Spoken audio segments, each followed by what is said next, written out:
Olá, artistas do Brasil! Estamos aqui para gravar mais um episódio do Sala 1604, o podcast de arte da Revo. Eu sou a Gabriela Antônia Rosa, produtora do Utopia Art Experience e uma das hosts deste podcast. Hoje eu tô aqui com a Liza Moreno porque a gente vai entrevistar uma artista incrível que, se vocês ainda não acompanham, vocês precisam começar a acompanhar, que é a Preta Ilustra. Sejam muito bem-vindas, vocês duas, nessa Sala 1604. Eu que agradeço o convite, gente. Beijo pra vocês. Eu sou Preta. Pode me chamar de Preta e vamos. Olá, gente. Beleza? Liza já muito íntima, muito habituada aqui, né? Já sabe tudo do podcast, já gravou antes, já tá, prontíssima. Eu queria... Como deve ter gente que ainda não ouviu o episódio que você participou, Liza, você pode começar se apresentando só pro pessoal saber quem você é, já faz aquele jabá, já fala pro pessoal te seguir na internet. Sim, claro. E aí, galera, meu nome é Liza Morena, sou ilustradora de Salvador, faço ilustrações inspiradas no empoderamento negro feminino, para enaltecer a mulher negra, o cabelo natural e o cabelo afro. E me sigam nas redes sociais como Liza Morena, e todas as redes estou por aí mesmo, beleza? Minha amiga é um nojo, né? Os links todos vão estar na descrição do podcast no YouTube, então se você não quiser ficar procurando nem digitando, o link vai estar lá na mão no YouTube, tá, gente? Mas então, né, vamos começar a falar da sua história, Preta. Conta pra gente o que é que você faz, como você começou a sua carreira artística. Gente, então, é difícil, né? Eu sou a Vanessa, pra quem não conhece, tá, gente? Sou mais conhecida como Preta Ilustra. Eu me formei em Visual Merchandising, Design de Interiores e Publicidade e Propaganda. Eu fui, acho que, se não me engano, a segunda leva de bolsistas e pronistas na Belas Artes de São Paulo. Eu entrei pelo ProUni com 100% e com cotas. Então, vocês sabem que eu sou muito a favor de políticas públicas e eu brigo muito pelo acesso de pessoas de baixa renda a esses espaços, porque isso muda a realidade da vida dessas pessoas, como mudou a minha. Ter acesso a esses espaços salvou a minha vida, de certa forma. Eu sou a primeira e única, eu sou o primeiro e único diploma da minha família. Minha família, eu vim de uma família muito humilde, em que eu tinha desde sempre um talento natural para as artes, mas de onde eu vim não se ganhava dinheiro fazendo desenho ou pintando ou qualquer outra coisa que fosse nessa linha. Mas eu sempre disse para minha mãe que eu ia fazer faculdade, porque meu sonho era fazer faculdade. E isso era algo muito longe da realidade da minha mãe. Era algo muito distante da realidade dessa mulher que só conhecia o sofrimento, só conhecia a miséria e tinha uma filha que sonhava muito alto, meu Deus. Então, não que ela nunca apoiou isso, mas era algo que ela não conhecia e que ela acreditava que nunca fosse acontecer com uma filha dela. No entanto, hoje eu sou a filha da minha mãe que vai fazer uma viagem para o exterior para estudar arte. Então, eu não tenho nem o que dizer sobre as escolhas e os meus caminhos, mas foi uma trajetória muito dolorosa, porque a gente fala sobre oportunidades, sobre racismo, que pautou muito também. A minha caminhada dentro disso foi a ausência de oportunidades e o racismo estrutural. Tento não falar muito sobre, mas isso permeia todas as discussões que eu vou trazer quando o assunto é arte, pessoas pretas e acesso. E eu trago muitas discussões também dentro do Twitter, né? Eu brigo muito. E trago muito essas vivências por ser uma das poucas diretoras de arte negras, uma das poucas diretoras de arte com tanto tempo de mercado, mas invisibilizada dentro desses espaços. Então eu tenho uma vivência que hoje a gente não encontra com essa galera dentro das redes. Eu tenho vivência de causa quando a gente entra para discutir sobre oportunidades, sobre ter que pedir demissão por ganhar um terço do salário do cara branco que executa a mesma coisa que você, mas que não tem metade da sua formação, e por aí vai. Então, eu tive tempo também para elaborar todos esses discursos e trazer e trabalhar ele da melhor forma possível para ajudar os meus. Muito que se pauta a minha caminhada dentro desses espaços é sobre abrir portas, sobre traçar estratégias e sobre falar e sobre gerir oportunidades. É o que eu tento mais ou menos trabalhar dentro disso.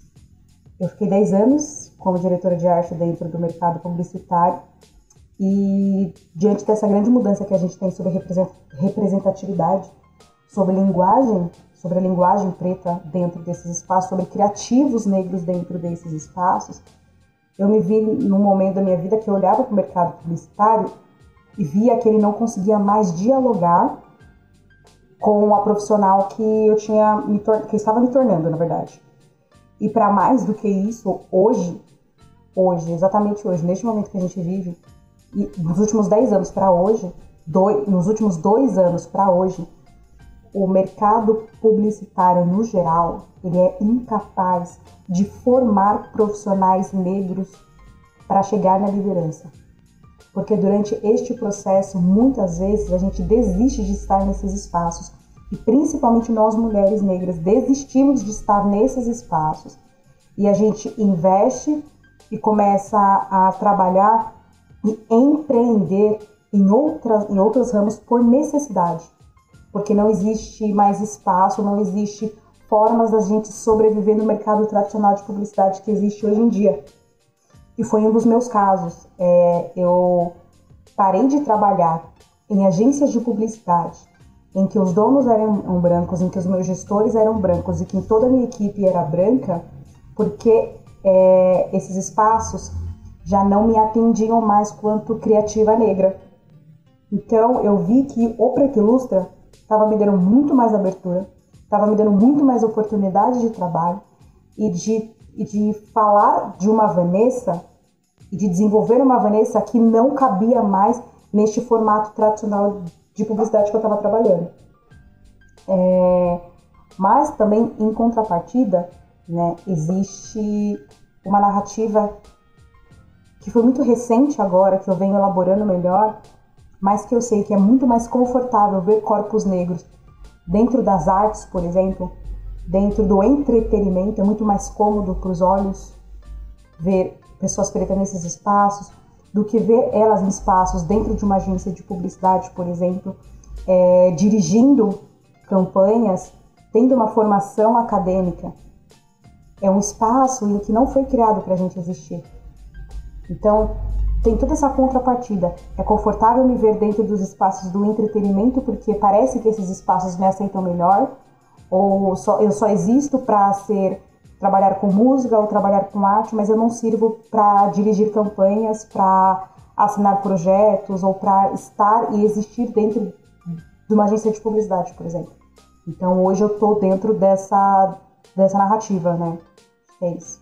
Nossa, você falou várias coisas aqui que eu já quero fazer milhares de perguntas, mas porque você puxou bastante a conversa para o lado da ocupação desses espaços e principalmente dessa grande questão do mercado de publicidade, que não é só do mercado de publicidade, mas um reflexo da nossa sociedade como um todo, e dessa questão de não se conseguir, não ter a oportunidade e parecer muito difícil, quase impossível, se estar nesse lugar que você não usou essa palavra, mas ocupar um espaço de poder, né? Tudo bem você ser a modelo para uma campanha, mas você dirigir o comercial da campanha não parece certo aos olhos de muitas pessoas, assim, não parece que aquele lugar é para você.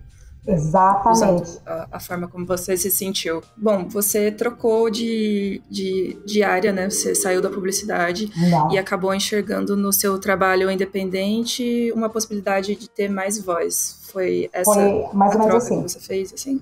Eu deixei de trabalhar numa empresa em que o dono era branco. Eu deixei de vincular a minha imagem a uma empresa para continuar trabalhando com direção de arte fora. Pegar freela mesmo. Só que, em contrapartida, o Preta Ilustra, dentro da área de ilustração, já estava crescendo muito. Então, o que eu fiz? Eu agreguei ao fato de trabalhar com direção de arte a ilustração. E isso explodiu. Porque você consegue formar diretores de artes que são ilustradores, que naturalmente são ilustradores. Mas é muito mais difícil você ensinar diretores de arte a desenhar, a transformar diretores de artes em ilustradores. Esse caminho de ilustração para a direção de arte seria muito mais fácil. Então, eu já querendo ou não, estava num espaço em vantagem em relação aos outros. Então eu era diretora de arte e conseguia gostar. Mas mesmo assim, não importa o tanto de tempo que eu tinha dentro desses espaços, mesmo assim não existia oportunidade para mulheres pretas. Eu falo isso porque quando você soltar esse podcast, você faz a pergunta: qual foi a última vez que você trabalhou como diretora de arte negra? Uhum. E se não foi agora, eu quero que você dê só pelo menos o nome de uma que você conhece. Aí depois você faz a seguinte pergunta: por que elas não existem nesses espaços? Aí você joga a terceira pergunta: o que leva elas, depois de existir nesses espaços, a ir embora? Aí tem aquela outra pergunta que ela caminha com essa: por que mulheres negras estão empreendendo por necessidade? Aí você vê que aquela mulher preta que está empreendendo por necessidade, muitas vezes estava nesse mercado tradicional de trabalho, executando o que ela queria, o que ela tinha se formado, mas ela prefere arriscar viver fora e passar fome do que ter que voltar para esse mercado. O que existe nesses espaços que fazem com que essas mulheres saiam de lá tão traumatizadas a ponto delas arriscarem isso e viver fora?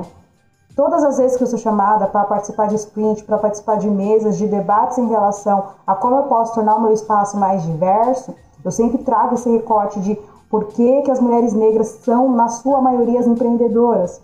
O que está fazendo elas saírem desse formato tradicional de mercado? Se elas têm não sei quantos anos de formação, se elas trabalharam para poder existir nesses espaços. O que esse espaço está fazendo com que essas mulheres cada vez mais deixem de existir neles? E eu sou a prova viva disso daí. Eu caminhei por isso. As meninas, quando chegam para conversar comigo, quando a gente levanta várias discussões sobre isso, é exatamente quais traumas existem nele, o que se está sendo reproduzido na vida dessas mulheres, para que elas escolham não existir nesses espaços. Eu lembro que você até abriu essa discussão no Twitter, né, sobre se a gente já trabalhou com alguma diretora de arte preta, né? Eu lembro desse seu tweet. Eu lembro que eu até respondi e antes eu parei para refletir, né, que eu fiz, gente, realmente não conheci nenhuma outra além de mim, que eu também atuei como diretora de arte. Mas antes disso, eu comecei como arte finalista. E eu comecei numa agência grande aqui de Salvador. Só que eu sabia que eu nunca faria parte da criação daquela agência, porque ela era majoritariamente branca e de homens. Então, eu só fui fazer parte de uma direção de arte porque eu fui para uma agência muito menor, porque a pessoa conhecia meu trabalho, a agência era muito menor, e aí eu pude atuar como diretora de arte. Mas teve realmente essa coisa de que eu nunca conheci outra diretora de arte, nem mulher, nem preta. Então, é um negócio muito louco mesmo, se a gente para assim, para analisar mesmo, né? Que a gente tem que precisar fazer algo para mudar isso, né? Para resolver de alguma forma isso, porque é complicado demais, velho. O mais absurdo é que assim, a gente está trabalhando essas discussões agora, elas são mais fervorosas agora, porque a gente tem uma leva de pessoas, uma leva de galera que está entrando agora dentro do mercado publicitário que está cobrando isso. Gente, eu me formei tem mais de 10 anos. Eu era o tal do preto único nesses espaços, né? E eu trazia toda a cota da diversidade. Mulher, preta, bissexual. Então a gente já fechou nossa cota com a Vanessa aqui dentro da empresa. A gente não precisa mais ter diversidade. E durante 10 anos era esse discurso que se existia nesses espaços. E teve um lugar, gente, que eu pedi demissão, porque eles foram contratar uma menina loira para executar a mesma função que eu, e ela ia ganhar muito mais que eu agradeci, pedi demissão. Aí eles me recontrataram depois de um tempo, entenderam que eles tinham feito, que não sei o que, pipipi, popopó, mas que para eu estar nesse espaço, o combinado foi que eu estivesse no andar em que o dono daquela empresa não estivesse, porque ele não gostava de preto, eu sabia disso, eu não queria ter que cruzar com ele durante horário comercial. E essa foi a negociação que eu fiz para poder voltar para essa empresa. Meu Deus, eu nem sei os adjetivos certos para dizer o quanto isso é absurdo. Não existem esses adjetivos. Então só real que é. Meu Deus. Eu precisava comer, né? Olha que louco. E a gente está falando de 6, 7 anos atrás, em que isso não era discutido abertamente nesses espaços. Em que eu não tinha essa força que a gente tem hoje para falar, não, vamos fechar, vamos fazer. Não existia empresas como Empregue Afro. Cara, é uma trajetória que a gente caminha sozinha. Não sozinha porque teoricamente estava acontecendo isso comigo, mas também estava acontecendo com outras pessoas pretas dentro de vários outros espaços que fizeram com que hoje a gente tenha essas discussões que a gente tem hoje. Mas, vias de regra, era assim que funcionava. E eu não tô falando de 40 anos atrás, não. Eu tô falando de ontem, entende? Não, tô falando de hoje, né? Tipo, se eu for entrar numa agência de publicidade aqui, qualquer uma em Curitiba, com certeza a situação não vai ser tão diferente disso. Anos todos, infelizmente. E eu vejo... Não, aí a gente se espanta quando sai esse lance das planilhas das agências, muito válido as discussões lá dentro, desde que não seja do âmbito pessoal, de eu não gosto de tal pessoa, então eu vou ferrar com a vida dela. Mas isso foi muito importante porque a gente conseguiu ali dentro dessas planilhas das agências, uma forma de dizer o que está acontecendo. Porque com números as pessoas conseguem entender melhor qual que é o problema, parece, né? Não, mas ali deram nome, deram sobrenome, o tipo do abuso que sofriam, como se sofria o abuso, e se isso não ficasse mais claro, não teria por outro viés. Aí começaram a ser pressionadas as agências de publicidade. Eu podia acompanhar todo esse lance. Por exemplo, desde quando essas planilhas começaram a surgir, até a gente ter reais resultados e reais cobranças. A gente teve agência que fechou, a gente teve diretores que foram demitidos, mas porque teve uma pressão muito mais do lado dos clientes que fechavam com essas agências do que realmente dentro das agências. Uhum. Então hoje a gente tem... quando mexe no bolso... Então hoje a gente tem dentro das agências comitê de diversidade, porque hoje a internet é um caminho curtíssimo para se quebrar uma empresa. Com certeza. Inclusive, queria até puxar isso de falar sobre a internet, assim, porque eu acho que a internet ajudou muito a facilitar as pessoas a se encontrarem e a se organizar e ter, por exemplo, iniciativas que estão voltadas para políticas de inclusão, políticas afirmativas, para realmente cavar espaços dentro desses lugares, né? E abrir novas portas para a gente que acha que não pertence ou não consegue enxergar a possibilidade de chegar nesses lugares, né? Então, por esse lado, a internet acho que é uma ferramenta incrível e maravilhosa para encontrar essas pessoas, né? Para mais do que isso, primeiro ela deu uma oportunidade da gente saber que a gente não está sozinho, enquanto povo, principalmente quando a gente fala do recorte de raça, entender que a gente tem a capacidade de se organizar e realizar grandes coisas, mas para além disso, a gente precisa aprender a ler, real, compreensão de texto, né? Porque a gente tem ali um amontoado de palavras e que se a gente comer uma vírgula, a gente está muito ferrado da vida, mas tem também uma galera que não quer ver isso acontecer. Uma galera que não quer ver a gente se organizar, uma galera que não quer ver a gente crescer enquanto povo, seja dentro só da comunidade negra, seja gente quanto mulher, ou seja gente no espaço que for. Então, a gente tem grandes dificuldades ainda, porque a gente tem essas pessoas que acham que não tem muito o que fazer, né? E que a gente tem que tomar muito cuidado. As redes sociais, elas são incríveis, elas têm um potencial incrível. O fato de eu crescer e passar a minha adolescência no mundo offline me protegeu de muita coisa. Eu me formei ainda no mundo em transição. A gente estava saindo do offline e indo para o online. Eu entrei no mercado de trabalho com o universo ainda tentando entender como é que seria esse mundo online. Então a gente ainda estava fazendo projeções de como seria o online, das possibilidades de ferramenta que nós teríamos. A gente tinha Orkut, a gente tinha MSN e do nada, isso daí deixou de existir. Então a gente viu uma rede como o Facebook sobreviver porque ela tinha um poder de absorção de outras redes. Você conseguia dentro do Facebook ter, vamos dizer, um link ou uma forma das outras redes existirem dentro dele. E esse foi o único motivo pelo qual ele não morreu. O Twitter eu ainda não sei, gente. O Twitter é uma coisa assim que, caralho, ele tá lá ainda, mano. Ele tá lá. Ele está lá. Mas ele entendeu que 145 caracteres não iam funcionar. É muito pouco. Aí ele deu uma regada ali. Mas... deu uma regada, possibilitou que a gente fizesse threads, que antes também não dava, né? Menina, eles entenderam novos formatos. E quando eu realmente amadureci, vamos dizer, profissionalmente, eu tinha à minha disposição redes totalmente preparadas para dialogar com o que eu ia produzir. Então isso, assim, para mim foi muito incrível dentro do meu processo de formação quanto profissional. Agora, quanto à parte artística, né? Eu tava lá trabalhando em agência de publicidade, fodida pra caralho. Inferno, socando cavê a rodo, pensando, cara, eu acho que eu tô na profissão errada. Porque eu trabalhava demais e a oportunidade não vinha. Eu crescia e de repente eu via que tinha que começar tudo de novo dentro de outros espaços. Eu entendi que eu jamais seria a diretora, que eu jamais iria crescer, que eu não queria comprar uma casa, sabe?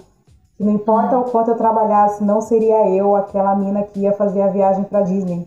Não que Disney fosse meu ideal, mas era o referencial. Caralho, era de fuder. Aí, quando eu descobri que eu tava ganhando um terço do que o cara branco que não tinha nem formação acadêmica tava ganhando, que eu sentei na mesa pra conversar e eu ouvi de tudo, menos de desculpa, nós reconhecemos o nosso erro. Aí não adianta, né? E eu ouvi isso da tal da mulher que estava lá naquela empresa representando a tal diversidade, representando... tecnicamente ela teria que ser, né, ela estava naquele posto para ser o quê? Aliada, né? Ela vinha de corno essa. Inferno. Mas é isso. Era só na teoria, aí porque na prática não tinha nada disso. Né, aquela agência linda, com os pibolim, com as máquinas de Pac-Man lá, mesa de sinuca, cerveja a rodo. E entendi. Então, eu fiz a minha entrega daquele mês, mandei um e-mail pedindo a minha demissão, sentei com os diretores brancos daquela agência branca, com essa mulher do lado, agradeci e falei que a agência deles não me atendia mais quanto criativa negra e que o mercado aqui fora estava me dando mais oportunidades. Eles ficaram putos, a reação deles... Com que direito, gente? Não foi a melhor. E eu tive que ouvir coisas do tipo, Vanessa, me explica de novo, eu não entendo o que você faz. Nossa. Como assim? Nossa. Exato. A pessoa que me contratou para trabalhar na agência. Te diz isso, imagina. Eu falei, eu agradeço muito, mas lá fora eu tô tendo... tanto é que eu ainda virei pra cara deles e falei, a semana passada eu estava... Falei assim, semana passada eu estava no evento eu fui convidada para o evento do Clube de Criação, que é um evento muito legal pra gente, que trabalha com criatividade, tudo. Eu fui no que foi premiado o Black Box. E eu cheguei, comentei isso com eles e falei pra eles, e eu falei, cara, eu tava lá e vocês estavam aqui. Tipo, esse buraco, assim, acreditando que o que vocês fazem é lindo e inovador e o mundo acontecendo lá fora. E não era uma agência pequena. E isso foi muito... eles não entenderam isso como eu preciso de espaço ou vocês não sabem dialogar com o diverso. Eles entenderam isso como uma afronta, que a negrinha tá aqui dizendo que esse dinheiro todo que eu tenho aqui, que eu investi nesse caralho dessa agência aqui, não é bom pra ela. O que eu tenho aqui não é bom o suficiente pra ela. Se eles perguntassem pra mim, eu diria assim, não é bom. Não é bom, tanto que vocês não conseguem nem me pagar por isso. Mas é muito difícil também, gente, porque eu preciso dizer que a gente está sob a luz de um espaço e que quem determina as coisas são pessoas brancas. E que esse mercado feito por pessoas brancas, dirigidas por pessoas brancas e assinado por pessoas brancas, não nos enxerga quanto pessoas, quiçá quanto pessoas dignas de serem pagas por isso. Por que eu falo tanto do mercado publicitário? Porque nós, ilustradores, agora eu vou falar como ilustradora, estamos na ponta.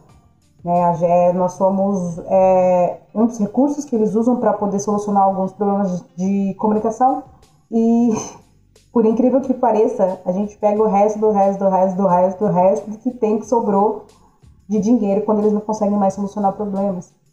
E eu vejo muito ilustrador idealizando trabalhar com agências e que não sei o que, por preços absurdos e tempo de produções absurdos e que não sei o que, Falo, cara, o que tá acontecendo com essa galera? Eu vejo um expondo o outro, um puxando o tapete do outro, como se isso fosse levar eles pra dentro desses espaços. Pô, galera, deixa eu contar uma coisa pra vocês. Não é o que você vai falar de outro ilustrador numa rede social que vai abrir o teu portfólio para que você trabalhe numa agência.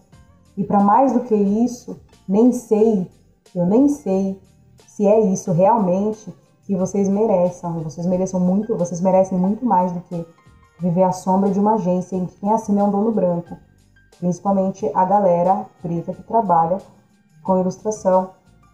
Porque se o resultado do que você soltar não for a cara do dono da agência, aquilo vai passar a vida sendo reprovado.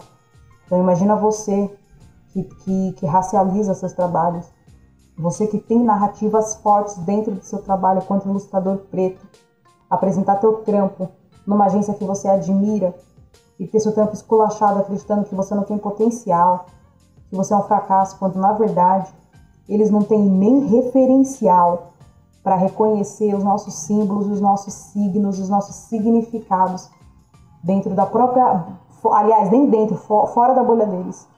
Porque tudo que eles conseguem, ou tudo com que eles conseguem articular é dentro da bolha e é dentro do reflexo deles. E muitas vezes esse resultado é um reflexo heterossexual de um homem branco. Então vocês tomem muito cuidado com essa caminhada que vocês almejam dentro dos espaços do mercado publicitário. E busquem empresas que estão realmente comprometidas com o que vocês acreditam, com o discurso que estejam no mínimo alinhados com o discurso que vocês buscam para vocês.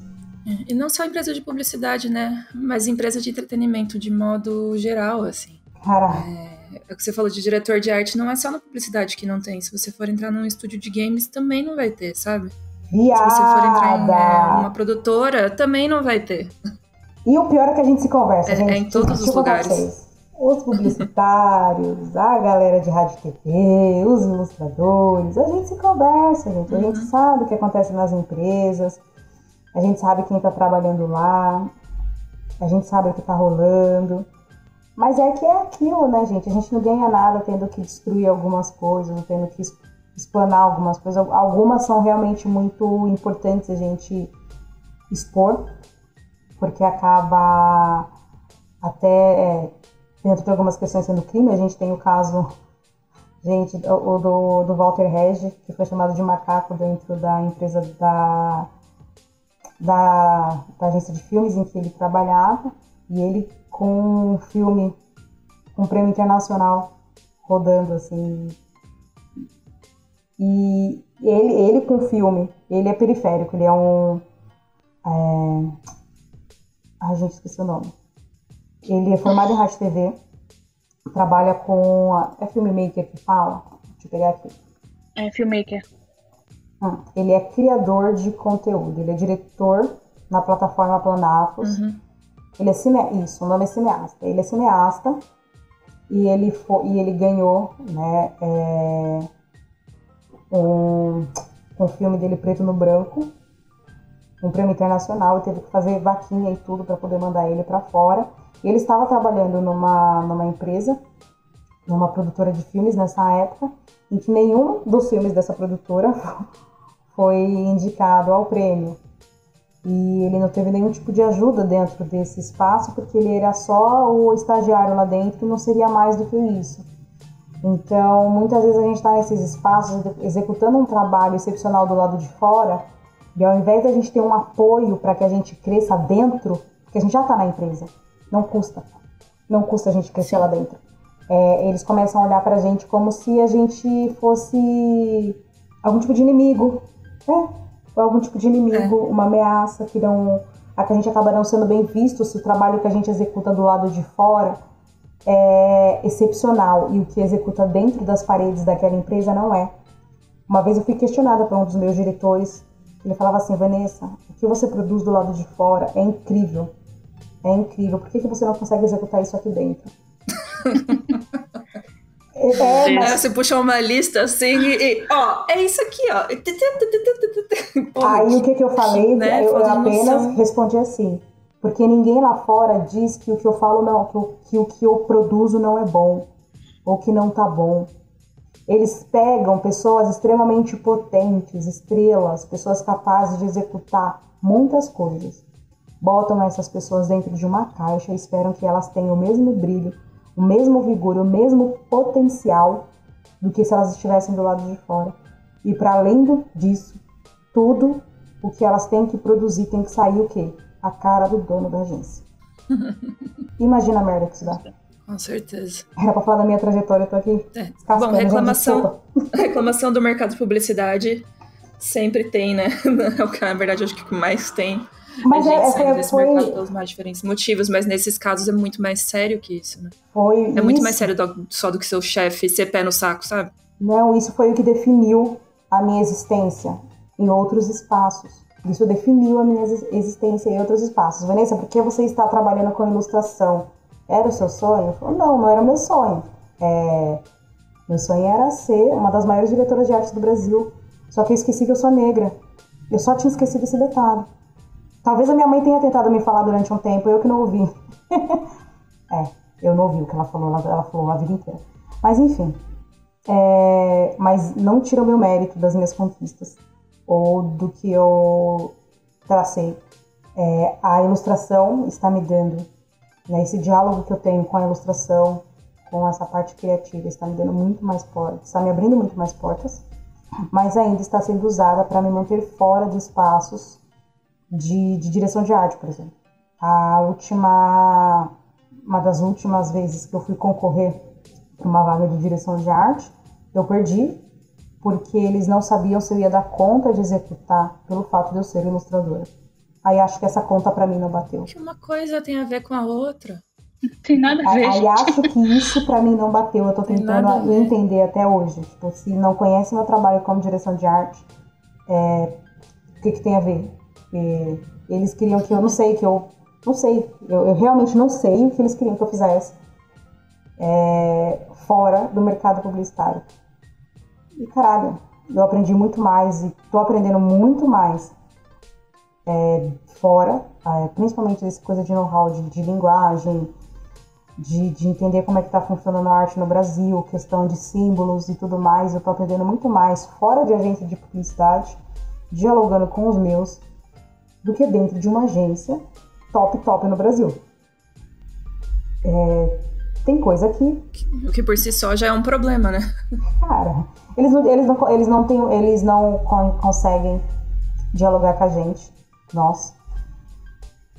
E por isso existe essa busca muito grande hoje por tornar esses espaços mais diversos, porque eles estão vendo ilustradores, estão vendo criativos fomentar um mercado incrível de criação, absurdo, potente e funcional. E as agências tradicionais não conseguem dialogar com isso e estão perdendo espaço. Eles vão morrer, né? Já foi dada esse lance. Então, vocês só tomem cuidado quando a gente trabalhar com a questão de a minha empresa é diversa e essas coisas todas. Diversa, ok. Vamos conversar com isso daí melhor, mas que vocês entendam que vocês são não as grandes estrelas, mas vocês são extremamente potentes fora desses espaços.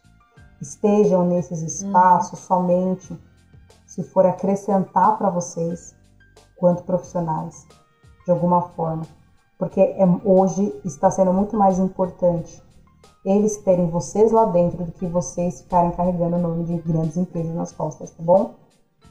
Exatamente. O mercado mudou muito. Eu acho que também o que dificulta na percepção dessas pessoas, eu acho também, é entender que não é a vez delas de falar, sabe? Tipo, outro dia eu tava num bate-papo com alguns editores e um dos editores que estava falando, ele era também um escritor.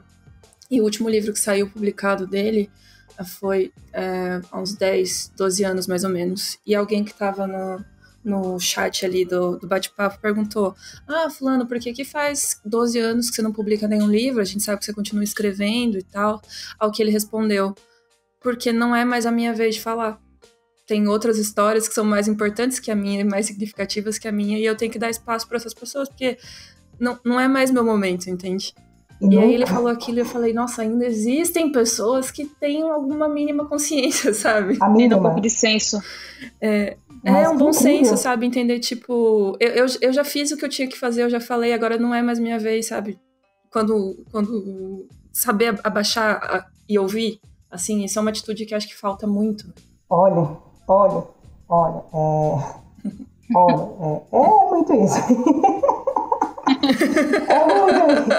Olha, quando a gente fala sobre isso, a gente também está falando sobre reconhecimento de privilégios e ter que abrir mão de alguns. E às vezes as pessoas não querem, e em contrapartidas elas usam aquelas velhas frases de como é mimimi e o mundo tá muito chato, e aí a gente deixa falando e vai se hidratar, vai beber água, vai fazer skincare, mas lá estamos lá. Mas a minha passagem, assim, a minha formação também foi muito dolorosa.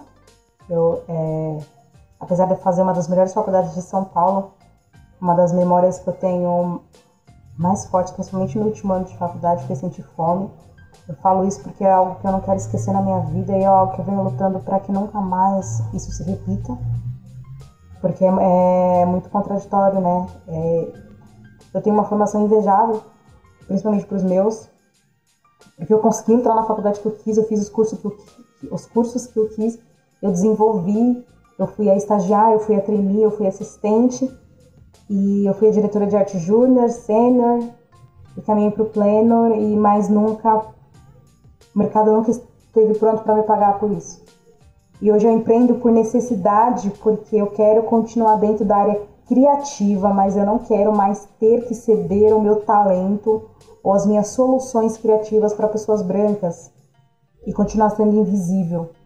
Não é cabível. Não existe você viver 10 anos num mercado e você não existir nesse mercado.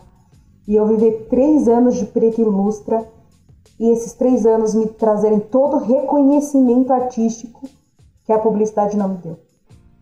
Eu só não estou mais a fim de dialogar.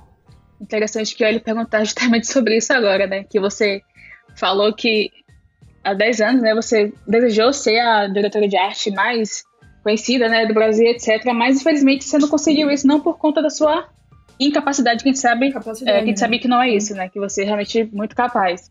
Por outras questões que a gente já discutiu aqui. E eu ia te perguntar sobre o Preta Ilustra, né? O que você alcançou com o Preta Ilustra, se você acha que está compensando esse seu desejo de ter sido a diretora de arte, ou se você acha que não vai compensar, enfim, se você acha que está valendo a pena investir tanto no Preta Ilustra em vez desse reconhecimento como diretora de arte. Olá, eu só vou te responder uma coisa, viu? Eu tô indo pra Itália por conta do Preta Ilustra. Pronto, já respondeu a minha pergunta. Eu mobilei minha casa. Eu comprei meu computador. Coisa que a publicidade nunca fez por mim. Independente do quanto eu trabalhasse nela. Então a Preta de 10 anos atrás estaria muito feliz com a Preta de hoje, né, não? Sim, porque 10 anos atrás, o que nos foi ensinado? Que eu só seria alguém se eu tivesse um diploma. E eu fui atrás desse diploma. Dentro da área que eu achei que eu queria, fazendo as coisas que eu acreditei que eram certas e que não sei o quê. Gente, se alguém disser pra vocês, o diploma não é importante, ele não vai definir o seu caráter, mas se você tiver a chance de alcançar isso, vai. Porque tem gente que vai usar isso para nos manter fora dos espaços. Ponto. Eu não fiz qualquer faculdade, eu fiz a faculdade dos meus sonhos. Eu cheguei lá, eu me formei, eu trabalhei na área que eu sempre quis trabalhar, fazendo o que eu sempre quis fazer. Eu sou uma das poucas, mas não sou a única. Tá vindo uma leva de criativas aí atrás, saca? E isso me deu base para construir o que hoje vocês conhecem como Preta Ilustra. Cada post que eu faço, cada interação. Hoje eu não estou trabalhando mais só com ilustração, porque eu não consigo nem sentar para fazer só ilustração, gente. Eu não estou dando conta do que está vindo de projeto. Eu estou surtando, porque eu não consigo responder as propostas que vêm de trabalho. Eu não consigo responder. Na hora de ter um ajudante, hein? Pra ontem, eu tô desesperada. Eu tive que registrar de um dia pro outro, eu tive que acordar e registrar a marca e comprar o domínio de site, de ter tudo isso e ainda sem entender muito bem, sem estar muito bem preparada, mas essa experiência do mercado me fez entender que eu preciso disso, que isso precisa existir se eu quiser continuar amanhã. Então, Preta Ilustra é marca registrada, caso as pessoas não saibam ainda. É sua e ninguém tasca. Porque a gente já teve os problemas aí, mas é isso. E o Preta Ilustra, na verdade, o nome Preta Ilustra era sobre uma personagem que eu tinha lá no início. Se você pegar as primeiras postagens, vocês vão ver ela, que se chamava Ilustra. E na verdade era Preta e Ilustra o nome da página. Uhum. Mas ia ficar muito complicado para as pessoas conseguir achar, né? Então ficou Preta Ilustra. E Ilustra era uma personagem que eu criei para poder interagir na página, né? E ela ganhava forma, ela ganhava os contornos, ela ia se tornando uma pessoa no decorrer dessas interações. Então ela ia descobrindo como ela sentia, o que ela sentia, se ela se sentia homem ou se sentia mulher, como é que se dava essa relação, nessa coisa da interação com o público. Mas cresceu tanto a página foi crescendo tanto, e foram trazendo outras narrativas, porque ser mulher preta não é ser só mulher preta. Você tem vários outros recortes que trouxeram, por exemplo, Histórias para Minar Mulheres Pretas, que é uma websérie que eu fui fazendo no ano passado, que contava um pouquinho dos abusos que eu sofri nos meus relacionamentos com pessoas pretas. E que também não deu para dar continuidade, gente, porque eu não conseguia mais produzir, eu tinha que produzir para viver. Hoje eu produzo para pagar meu aluguel, para comprar comida, para pagar minha internet. E os meus projetos pessoais foram ficando, mas não ficando a ponto de eu não produzir, por exemplo, o Projeto Nu. E no meio disso, me descobri quanto artista, descobri que o que eu produzo, o que eu falo tem um impacto na vida das pessoas e que esse impacto muitas vezes gera uma positividade, muda o momento de vida daquela pessoa. E só o fato de eu ser uma mulher preta, consciente disso, já causava esse impacto. Então hoje, apesar de eu ser muito pequena em relação a Liza, eu tenho só 33 mil agora, eu me sinto tem muito... mais que eu, mulher. A gente... Jamais. Porque eu fiquei tipo, Jamais. mas a última vez que eu vi a Liza tinha acabado de passar de 20 mil. Tem 10 a mais que eu, criatura, gente. 10 mil a mais. Ó, tá vendo a admiração faz? Pra mim você tinha 500 mil. Eu jurava, nossa, apesar de eu ser menor que a Liza, porque eu sempre me vi menor. Não tem ainda, mas merece. Eu jurava assim, gente, corrigindo. Apesar de eu admirar a Liza e achar sempre que ela tem 500 mil de seguidores e não entender porque ela não tem 500 mil de seguidores, já corrigindo aqui, o quanto foi importante a existência do Preta Ilustra, mas não eu quanto ilustradora, e sim quanto uma mulher real por trás disso. Uhum. Uma mulher... Ser referência, né? Virar referência. Porque o Preta Ilustra só cresceu porque a Vanessa Ferreira sustenta o discurso. E a Vanessa Ferreira é uma pessoa real, que tem suas falhas, uma mulher preta, oriunda de periferia. Não, gente, a favela não venceu, tá? A favela não venceu porque a minha família continua lá. Eu não consegui comprar uma casa para minha mãe, eu não consigo ajudar ela como eu gostaria de ajudar todos os meses, mas eu tento. Eu só consegui me tirar daquele lugar, eu consegui construir um espaço com que eu pudesse produzir e tirar né, o melhor de mim, um espaço silencioso, que não tivesse tanto acesso de pessoas. Artista é assim, a gente gosta dessa coisa de ser enclausurado, mas existe um longo caminho aí, porque eu não vou me sentir livre enquanto os meus ainda continuarem lá. E essa sensação de vencer ainda não passou pela minha cabeça. Eu apenas... É um trabalho muito maior, né? Caralho, é muito mais... É foda, né? Eu olho a minha história, eu vejo uma história muito pequena em relação a tudo o que acontece. Eu, quanto ilustradora, eu quanto artista, eu falo sobre... quando as pessoas vêm falando sobre as minhas artes, Eu até tava brincando lá no grupo, né, que a primeira vez que eu tava pintando gente branca, tava meio confusa como é que... Não sei, não tava aparecendo no fundo branco. Do contraste, né? Não tava dando contraste na cor ali do tênis branco, mas é isso. A gente não tinha pessoas pretas pintando pessoas pretas. Tudo que a gente tinha escrito sobre as nossas narrativas, sobre os nossos corpos, eram escritos, contados e ilustrados por pessoas brancas. Quando eu comecei a desenhar pessoas pretas, os brancos viravam assim, eles tinham a capacidade, eles tinham a audácia assim, de chegar em mim e falar, ué, mas você só pinta gente preta? E eu perguntava, você fala isso pro ilustrador branco que só pinta gente branca, ou você tá falando isso assim pra mim porque você é bobo mesmo? Eu já vi muito então, isso disso, também. gente, foi disso que eu perdi minha paciência. Foi nessa situação que eu perdi minha paciência. Porque minha arte, ela não fala sobre, por incrível que pareça, ela não fala sobre a questão da negritude em si. Ela fala sobre as ausências. A ausência de pessoas pretas na minha formação, a ausência de referências pretas que eu pudesse seguir também na arte, a ausência de afeto preto. A minha arte fala sobre a ausência.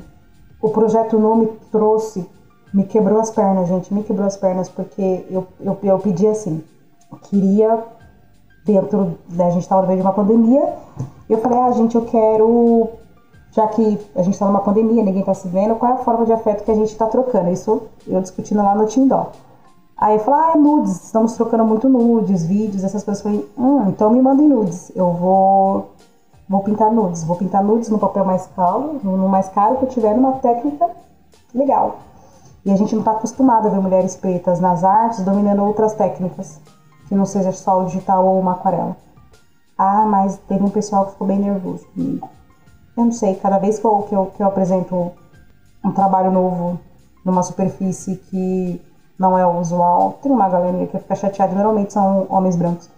Não posso fazer muito por eles. Mas variar, né? aí a gente acaba sendo questionado. Mas o Projeto Nu é um projeto que me quebrou porque o que eu recebi de nu foram de mulheres. E porque eu achei incrível que mulheres negras também me mandaram muito, mulheres negras gordas me mandaram. E o quanto aquilo me acalantou, porque a gente está falando sobre mulheres que não é esse... A gente fala de perfil de... como é que a gente fala nas redes sociais? Desse perfil comercial. Esse padrão? Perfil padrão, exato. Não é, a mulher gorda, preta, não é o perfil padrão. E elas mandavam numa segurança do tipo, pode me desenhar. Meu sonho é me ver assim, que não sei o quê. Eu falei, nossa, eu vou desenhar, vai ser incrível, vai ser o máximo. Mas homens não me mandavam. Eu não tive um homem. Então, o Projeto Nu acabou sendo, né, um projeto sobre o corpo de mulheres negras. Aí, eu recebi uma proposta, né, um comentário na DM de um cara falando, eu tenho uma mulher travesti. Aí eu falei, será que ela quer? Porque o fato de eu não receber, porque eu abri para todos os corpos negros. E corpos negros, a gente está muito acostumado a trabalhar a questão cisgênero, homem e mulher. E corpos negros, a gente está falando sobre todos os corpos. Todos os corpos, não é só o cisgênero gordo e magro. É a mulher trans, não binária e a travesti. E eu receber a foto do corpo de uma travesti que é me foi biologicamente ensinado a olhar para aquele corpo e reconhecer aquele corpo, um corpo de homem, e traçar e entender e trazer que aquelas formas eram formas do corpo de uma mulher, para mim foi o maior desafio que eu tive na minha vida, e que eu desenhava aquilo e desconstruía cada pedaço daquele corpo. Para mim, assim, foi muito incrível. Então são essas vivências que, como publicitária, eu não viveria. Jamais. Jamais. Mas quanto artista, isso veio me trazendo... Cara, eu não tenho o que falar, amiga. Eu não tenho o que falar. Não tenho. Então, assim, você tá satisfeita com o corre que você fez? Caralho, eu tô indo pra Itália, mano. A publicidade nunca me deu isso. A publicidade não me deu as ferramentas para que eu pudesse comprar uma cama, comprar um guarda-roupa, comprar um sofá, saca? Eu tive que parar de usar a agência de uma pessoa branca como muleta para não investir no meu potencial, porque sempre ensinaram pra gente que a gente tinha que ser 5 vezes melhor, e muitas vezes ser 5 vezes melhor não é o suficiente nesses espaços, mas é o suficiente para os espaços que a gente criou. E é mais que o suficiente. E é uma coisa que eu falo, e eu quero falar exatamente pra minha Laís aí que tá aí. A gente já tem o nosso mercado, a gente tem um mercado muito potente, a gente é extremamente criativo, a gente propõe soluções que não existem em outros espaços, mas ou a gente começa a estruturar o nosso mercado, ou a gente vai passar a vida inteira à sombra do que os brancos querem pagar pra gente, que a branquitude no geral queira pagar pra gente nesses espaços. Pessoas brancas, repensem negritude, pessoas brancas repensem a branquitude. Porque se eu falo pessoa branca, não é o corpo branco, mas é o coletivo branquitude num total, repensar-se quanto grupo social. E é uma discussão que dá uma pesquisadinha que vocês acham rapidinho, assim. Antes que comece a ser a galera, tá chamando o povo de branco. Vocês são brancos, gente. Acho que a gente não tem muitos ouvintes assim, mas eu ia falar que você já deixou uma mensagem, eu acho que um estímulo muito forte para outros artistas negros que estão ouvindo a gente agora, assim, sobre o que é possível fazer, como uma forma possível de se pensar, né? Mas considerando-se que a maior parte do nosso público, no caso 60% do nosso público, é de homens entre 24 e 34 anos, e a maior porcentagem deles também é branca, o que você gostaria de dizer para essas pessoas que estão ouvindo a gente agora? Nada. Dizer para eles assim... Caguei! Não, dizer para eles assim nada, mas o que eu posso rebater em relação à minha experiência com homens brancos cisgênero assim, da área da arte ainda. Galera, eu, Preto Ilustra, nós produzimos o que vocês produzem com 1/3 da oportunidade de vocês. 1/3, e a gente produz coisas incríveis, sim. Não dói, juro pra vocês, não dói. Vocês verem artistas periféricos, artistas de baixa renda que estão começando agora, e vocês, se forem grandes ou não, dá aquele apoio, né? Dá uma palavra de incentivo, porque muitas vezes eles demoram para chegar. Antes deles chegarem em artistas como eu, eles chegam em artistas como vocês, por exemplo, público branco. Que vocês comecem a repensar, né? Porque é muito legal quando a gente está aqui, a gente consegue citar, por exemplo, um artista branco que influenciou a gente ou que fez a diferença na nossa vida. Jamais como Salvador, gente. Esquece esse lance de Salvador branco, tá? Isso não é pra gente, não. Mas como alguém que possa caminhar junto com a gente produz com 1/3 das oportunidades, então a gente talvez demore muito mais para chegar nos espaços que para vocês é muito mais fácil, porque a mãe de vocês, ou da grande maioria, vai lá e faz, vai lá e compra. Como eu tava falando para as meninas, meu computador chegou essa semana, gente. Eu levei 10 anos. 10 anos para ter um computador que vocês têm para jogar, sei lá, LOL, sei lá, jogar Among. Foda. Então as oportunidades pra gente chegam muito mais tarde. Se você vê uma galera dessa, sabe? Quer saber como vocês fazem, como vocês pintam, ou pedindo dicas, assim, sejam no mínimo educados, carinhosos, atenciosos. Porque você não sabe se essa pessoa amanhã vai ser uma Laís ou uma Preta Ilustra, né? E a gente tem tanta história pra contar de como a gente foi tratado nesses espaços que vocês não têm ideia, né? Usa o espaço de vocês para abrir portas, de verdade. Indicar, né? Divulgar o trabalho. A galera que tá na internet. Segue a galerinha periférica. Segue esse pessoal, eles têm uma narrativa muito fora da bolha de vocês, vão trazer questões que vai fazer vocês se entenderem no país que vocês vivem. Às vezes eu entro em umas discussões, eu estava outro dia numa discussão, numa mesa de conversa, eu com o Samuel Gomes, o escritor do Guardei no Armário, e criativo negro também. E no meio disso tudo, né, eu falei para eles que nem o muro mais alto vai tirar você desse país chamado Brasil.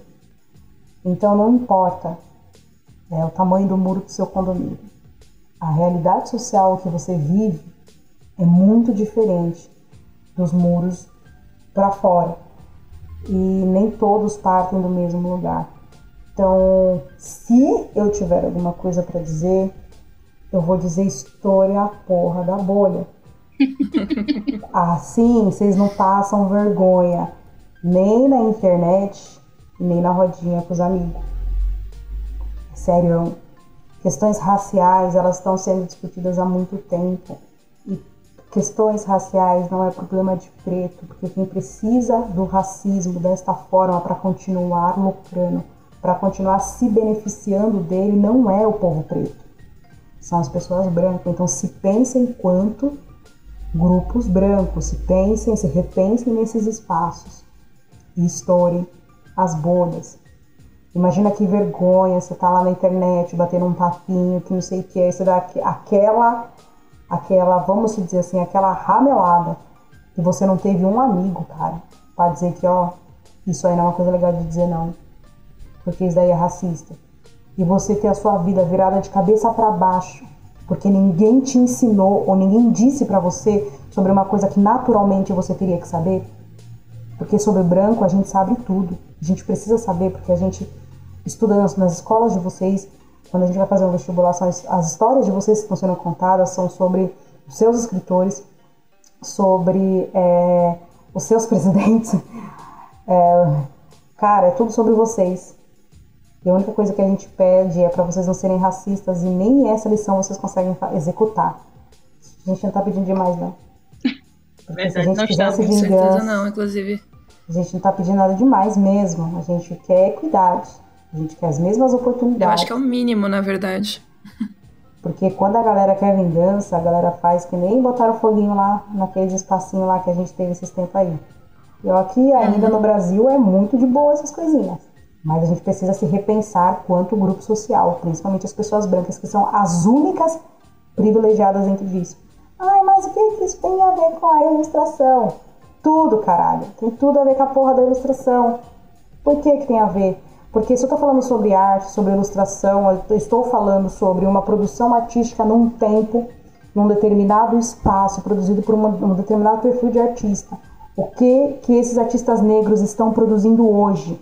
Com o que a arte negra desses artistas estão dialogando? Com o que a arte desses artistas está dialogando agora neste momento? Com você? Ai, mas a maioria dos artistas pretos só pinta preto. Porra! E a maioria dos artistas brancos só pinta branco. Vocês já pararam para refletir isso, ou o problema é sempre um outro? Mas porque todo ponto de referência sobre essa discussão parte do quê? Do branco. Então o branco nunca enxerga a gente como alguém que a régua em algum momento vai partir da gente. A régua sempre vai partir do branco e sempre vai ser o ponto de medida dele para a arte, para a poesia, para a música, para o que eu vou consumir nas redes sociais, para as roupas que eu vou comprar e por aí vai. Para as portas que eu vou abrir, para o amigo que eu vou indicar, pro PayPal que eu vou ajudar mandando dinheirinho pra lá, pra vaquinha online que eu vou ajudar. Vai ser sempre isso. Vai ser sempre assim. Vai ser sempre dessa forma. Aí depois vai pedindo um videozinho, fazendo vídeo, pedindo desculpa, que não foi a intenção.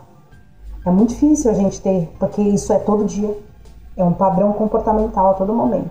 Se eu tenho algo pra dizer, vai ser sobre story, a bolha, apenas. Quando eu te fiz essa pergunta, não foi na intenção de, ensine o que deve ser feito, mas eu acho que, como é uma realidade muito confortável e às vezes, como é uma realidade muito confortável, às vezes as pessoas não se questionam. Exato.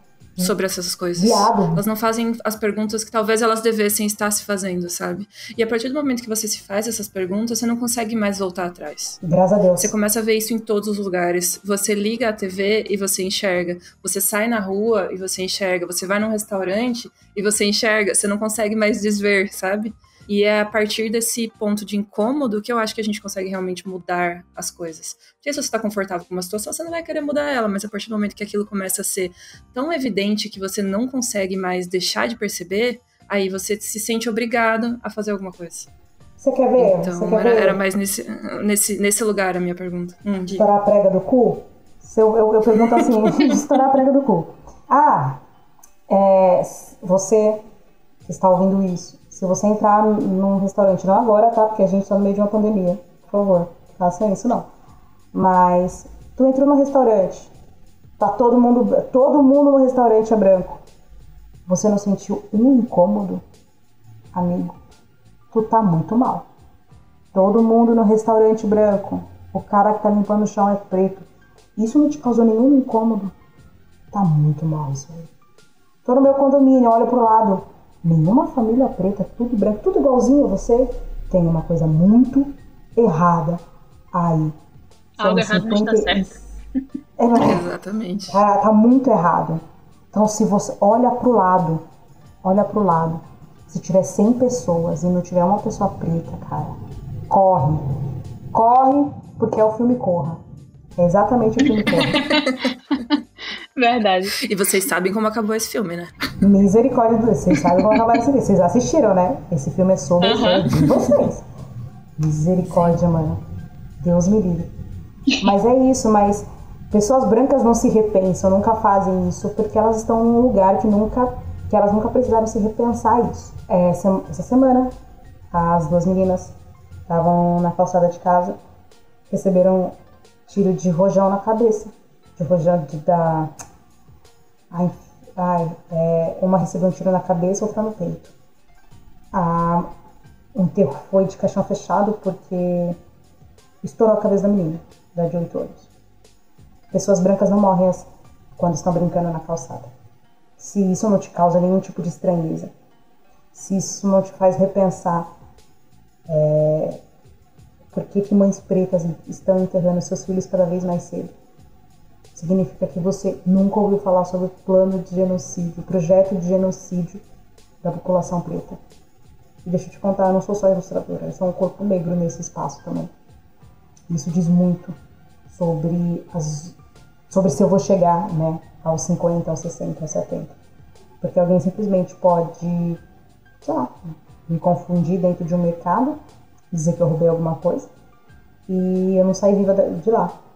É esse corpo que eu sou nesses espaços. Isso, e eu acho que dessa forma é muito mais fácil para quem nunca tinha feito esses questionamentos entender a gravidade deles.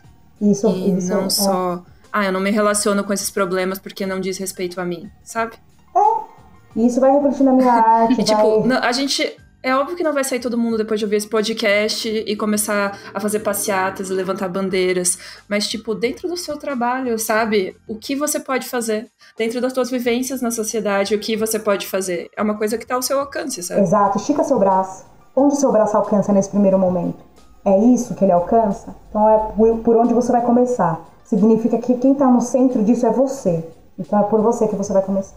Quais são as posturas que eu tomo em relação a determinadas questões que invisibiliza alguém, questiona a capacidade de uma pessoa preta, as piadas que eu faço, as piadas que os meus amigos fazem que eu não estou reconhecendo.